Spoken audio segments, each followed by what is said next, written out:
हे अर्जुन, ये मैंने तुझे जो ज्ञान उपदेश दिया है, इसे पहले मैंने सूर्य के लिए कहा था। सो ये योग अविनाशी है। सूर्य ने अपने पुत्र मनु से कहा, फिर मनु ने इक्ष्वाकु को कहा। यह ज्ञान योग परंपरा पुरातन से चला आया है। राज ऋषि इसको जानते हैं, अतः इसको समझकर राज करते हुए भी परम पद को प्राप्त होते हैं। हे परंतप अर्जुन, इस योग को कहे सुने चिरकाल व्यतीत हो गया, किंतु अब पुरातन हो गया है और संसार से नष्ट होकर मिट गया है।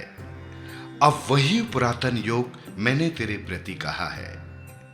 ये योग वार्ता में तेरे प्रति इसलिए कहता हूं, तू मेरा भक्त और सखा है, सो चित्त एकाग्र करके सुन। आई वस्तु का हर्ष न कर, और जो चली गई है या चली जाए उसका शोक न कर। एक जैसा ही जान, हर शोक से अलग हो चित्त को स्थिर रख। हे महाप्रभु, तुम्हारा जन्म तो अब वासुदेव के घर हुआ है और सूर्य पुरातन है, बहुत पहले प्रकट हुआ है। तुमने सूर्य को यह ज्ञान कब दिया, सो कृपा कर मुझे समझाओ। हे अर्जुन, तेरे और मेरे कई जन्म हो चुके हैं। मैं उन सब जन्मों को जानता हूं। समस्त भूत प्राणियों का ईश्वर हूं, प्रभु हूं।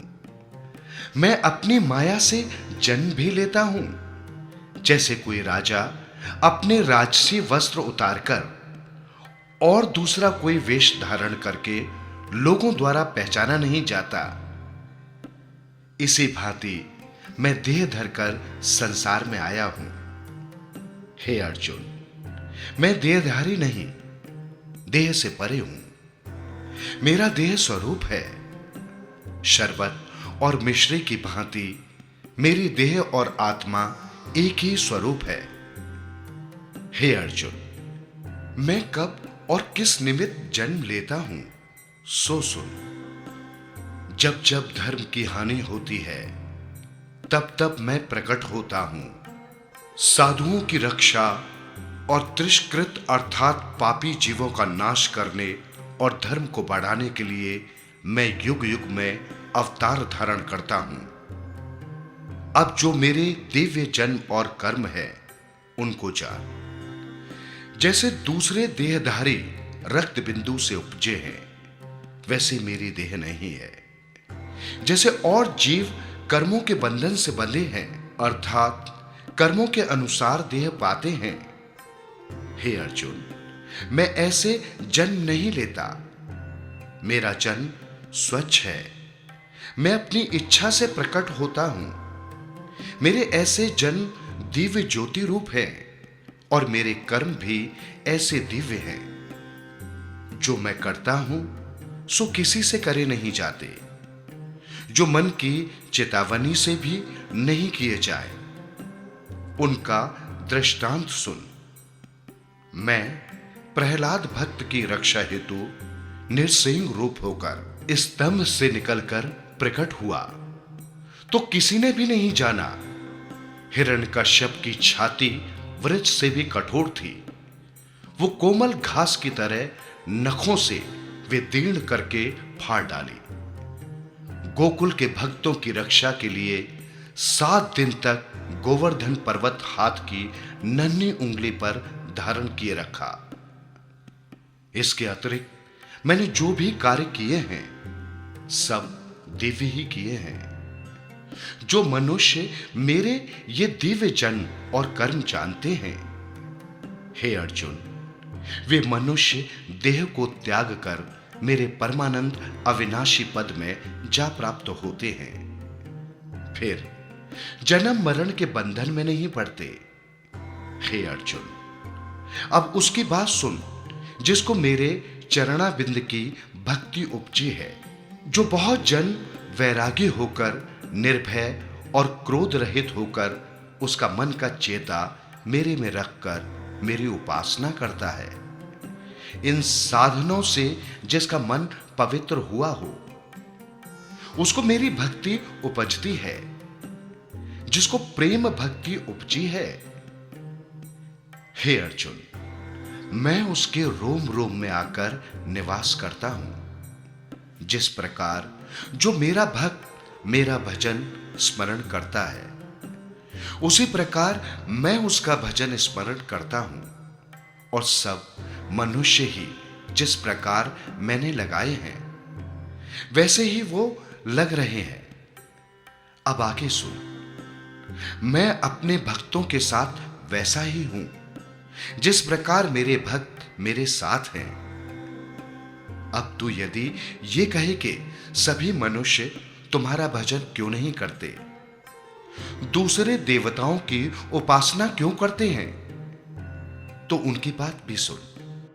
दूसरे देवताओं की उपासना करके लोग इस प्रकार के फल मांगते हैं कि मुझे पुत्र मिले, धन मिले आदि।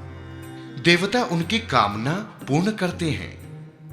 देवता थोड़े किए प्रयत्न से खुश हो जाते हैं, इसलिए लोग देवताओं की उपासना करते हैं। और मेरे में तो उस पुरुष की श्रद्धा लगती है जिसके नेत्र ज्ञान रूप दैवी से हैं, जिनको सब कुछ देह प्रपंच झूठ ही नजर आता है, और मुझे ही सर्वव्यापक सत्य रूप जानकर जिसकी श्रद्धा मेरी उपासना में लगी है। और ये जो चारों वर्ण ब्राह्मण, क्षत्रिय, वैश्य और शूद्र हैं, ये मैंने ही उपजाए हैं, और इनको भिन्न भिन्न अपने अपने कर्म मैंने कहे हैं। इन चारों वर्णों से इनके कर्मों का कर्ता अकर्ता तू मुझको ही जान, पर मुझको किसी कर्म किए का लेप नहीं लगता। तेरा कर्म युद्ध करना है, तू इसे कर। मेरी तरह तू भी निर्लेप रहेगा। मुक्ति की इच्छा वाले सभी प्राणी मेरी आज्ञा मानकर कर्म करते हैं। हे अर्जुन, एक तो कर्म है, एक विकर्म है, और एक अकर्म है। उनकी बात सुन।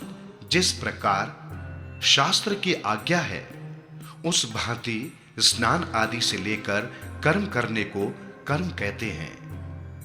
और जो भूल से पाप कर्म करे, उसे विकर्म कहते हैं। किंतु जो आलस्य या अज्ञान से स्नान आदि सब कर्मों को त्याग देता है, उसे अकर्म कहते हैं। जो पुरुष इन तीनों ही कर्मों को शास्त्र अनुसार समझकर करते हैं, ऐसे बुद्धिमान पुरुष श्रेष्ठ सत्कर्मी कहलाते हैं। ये तो कर्म करने की बात कही। अब आगे सुन। जो कोई मनुष्य मेरी महिमा जानने का अभिलाषी है, इसका उसे जो ज्ञान उपजा है, उस ज्ञान से उसको किसी कर्म का आरंभ नहीं उपजता। वो काम क्रोध से रहित है। ज्ञान अग्नि से जिसके सब कर्म जल गए हैं, ऐसे मनुष्य को विवेकी पुरुष पंडित कहते हैं। फिर वो ज्ञानी पुरुष कैसा है, जिसने सभी कर्मों को त्याग दिया है और कर्मों के फलों का भी त्याग कर दिया है। ऐसे पुरुष ज्ञान रूपी अमृत पान कर तृप्त हैं। ऐसा मनुष्य किस कर्म में लिपायमान नहीं होता। वो निर्लेप है, किसी कर्म के बंधन में वो नहीं बंधता, सो निर्बंध है। फिर कैसा है जो एक परमेश्वर बिना किसी को मानता नहीं, किसी की आशा नहीं करता, निराशा है। संसार की वासना जिसने रोक रखी है, जिसने चित्त और आत्मा को एकाग्र कर लिया, जिसे किसी और वस्तु की याचना नहीं, जो सदा ही एकांत और अकल्प रूप है। शरीर मात्र जिसका रहा है, शरीर की रक्षा के लिए उसने जो कर्म किए हैं, सो उनको तिन कर्मों का कुछ पाप नहीं। ईश्वर इच्छा से जो भोजन मिल जाए, उसी में संतुष्ट रहे। शीत उष्ण, हर्ष व शोक से रहित है और किसी से जिसको द्वेष नहीं, जो भली बुरी वस्तु पाने पर एक जैसा है, ऐसा जो मनुष्य है वही निर्बंध कहलाता है। फिर कैसा है दूसरों का जिसको संग नहीं, ऐसा जो प्राणी है सो मुक्त रूप है और जिसका चित्त मेरी महिमा के ज्ञान में सदा निश्चल है। जितने कर्म थे वे सभी ज्ञान के समुद्र में डूब गए हैं, जिसको सर्वत्र ब्रह्म ही दृष्टिगोचर होता है। जहां तहां लेन देन, खान पान, पहनना, देखना, सुनना, उपजना और विनाश आदि में जिसको ब्रह्म ही नजर आता है, वो प्राणी ब्रह्म रूप है। वो पुरुष ब्रह्म से उपजकर ब्रह्म में ही लीन हुआ है। ऐसी समाधि जिस पुरुष को प्राप्त हुई वो प्राणी ब्रह्म ही कहलाता है। हे अर्जुन, अब अन्य प्रकार के योग सुन। एक तो ब्रह्म ज्ञान योग से मुझको पूजते हैं, सो पीछे कहां है? और जो प्राणी सब इंद्रियों, नेत्र, कर्ण आदि को मेरे स्मरण के निमित्त संयम करते हैं, एक योग ये है। एक मौन होकर रहते हैं, एक योग ये है। और एक सब इंद्रियों को रोककर प्राण 10वें द्वार में रोकते हैं, एक योग ये है। और एक प्राणी संतों, साधुओं की अन्न, वस्त्र तथा शीत उष्ण निवारण जल अग्नि से करते हैं, ये द्रव्य योग है। और एक तप योग है। तप कितने प्रकार के हैं ये मैं आगे कहूंगा। मेरे साथ जुड़े रहना और मेरी महिमा करना भी एक योग है। एक योग है महिमा गान, अर्थात वेद पढ़ने, शास्त्र पढ़ने, विष्णु पद गाने, मेरे नाम का कीर्तन करने, राम, कृष्ण, गोविंद, नारायण, परमानंद, अच्युत, अविनाशी, करुणाकर इत्यादि नाम जपने वाले नरक से बच जाते हैं। हे अर्जुन, श्रद्धा ही यज्ञ कहलाता है। हे अर्जुन, जो एकांतवासी होकर अपने मन में ही मेरी महिमा करते हैं, वो भी किसी कर्म में लिपायमान नहीं होते। हे अर्जुन, ऐसा मुझको समझकर तेरा कर्म युद्ध करना है, क्योंकि तू क्षत्रिय है। तू अवांछी होकर युद्ध कर, ये तेरा कर्म है। तुझको किसी भी कर्म का दोष नहीं लगेगा। और सुन, जिसके जानने से मूर्ख जीव भी पंडित हो जाते हैं और जिसे बड़े बड़े पंडित भी नहीं जानते, वो सब मैं तेरे लिए कहता हूं, जिसे जानकर तू इस दुखदाई संसार के बंधनों से मुक्त हो जाएगा। हे अर्जुन, विचार कर, स्तुति करने का नाम ज्ञान यज्ञ है, एक जीव यज्ञ है। और एक प्राण अपान वायु एकत्रित कर प्राणायाम यज्ञ है।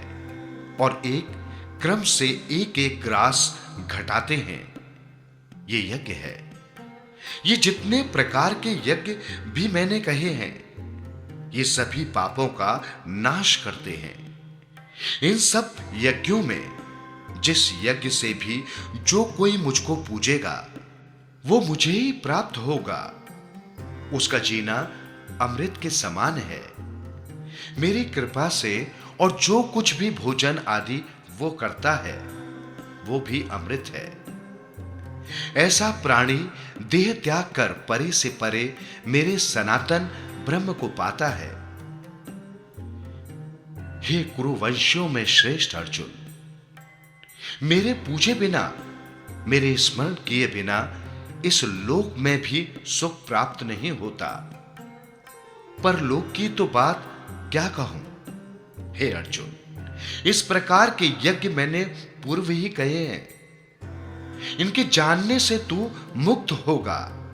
अब इन यज्ञों के विषय जो श्रेष्ठ हैं सो सुन। हे परंतप पांडव, ये द्रव्य यज्ञ आदि से लेकर सभी यज्ञ मैंने कहे हैं। इन समस्त यज्ञों से मेरी महिमा जानने का जो यज्ञ है सो श्रेष्ठ है, और जितने और यज्ञ करें वे सब ज्ञान पाने के लिए करें। और जब ज्ञान उपजता है तब सभी यज्ञ उदय हो जाते हैं। जैसे वृक्ष पर फल लगने से फूल गिर जाते हैं, वैसे ही ये भी मिट जाते हैं। अब जिसे मेरी महिमा का ज्ञान मेरी ही कृपा से होवे, उससे और कोई ज्ञान पाना चाहे तो उसकी क्या विधि है, ये सुन। सबसे पहले सद्गुरु की शरण में आकर दोनों हाथ जोड़ नम्रता से उसके चरण कमलों को नमस्कार कर मुख से मेरा नाम लेवे, श्री राम, श्री कृष्ण, श्री गोपाल जी, ओम नमो नारायण जी, राधा कृष्ण जी, परमेश्वर की न्याय जानकर अधीन होवे, जिसके आगे विनय करे, हे प्रभु जी, हे गुरुदेव जी, कृपा कर श्री भगवान को जानने का ज्ञान मुझे दान करो, और ज्ञान देने वाला जो सद्गुरु है वो उसे ज्ञान श्रवण कराए। हे पांडव अर्जुन, जिसे ऐसा ज्ञान हो गया उसे मोह माया नहीं व्यापते, उसे समस्त प्राणियों में केवल ब्रह्म के दर्शन होवेंगे, उसके लिए कोई भेदभाव नहीं होगा। अब इस ज्ञान का फल सुन। जाने अनजाने प्राणी ने जितने भी पाप किए हैं, उसका जो पाप लगता है वो सारा पाप मिट जाता है। जिस प्रकार लकड़ियों के अंबार को अग्नि जलाकर भस्म कर देती है, वैसे ही ज्ञान रूपी अग्नि मोह को जलाकर भस्म कर देती है। ज्ञान के समान पवित्र दूसरा कुछ नहीं है। हे अर्जुन, ज्ञान महापवित्र है, ज्ञान के समान कुछ नहीं। ज्ञान कब उपजता है? जो चिरकाल तक मेरे साथ जुड़ा रहता है, उसकी आत्मा से स्वयं ज्ञान उपजता है। जो मेरा ज्ञान पाने की इच्छा रखता हो वो सावधान होकर पढ़े और समझे, इंद्रियों को वश में रखे, वो ज्ञान को प्राप्त कर सकता है। ज्ञान के मिलने से परम शांति, परम सुख तत्काल ही प्राप्त होता है। और जो अज्ञानी पुरुष हैं उसमें मेरा ज्ञान पाने की इच्छा नहीं। जिसकी आत्मा में संयम नहीं, उनकी आत्मा नाश को प्राप्त होती है। उसे न इस लोक में सुख मिलता है और न परलोक में। मगर जो मेरे साथ जुड़ जाते हैं उन्हें कोई संशय नहीं व्यापता। ऐसे ही जो योगी ज्ञानी हैं उन्हें कोई लालच हिला नहीं सकता। इस कारण से हे अर्जुन, तेरे हृदय से ही अज्ञान संशय उपजता है। अतः तू हृदय से ही ज्ञान की खंडक से इस संशय को काट डाल और उठ खड़ा हो।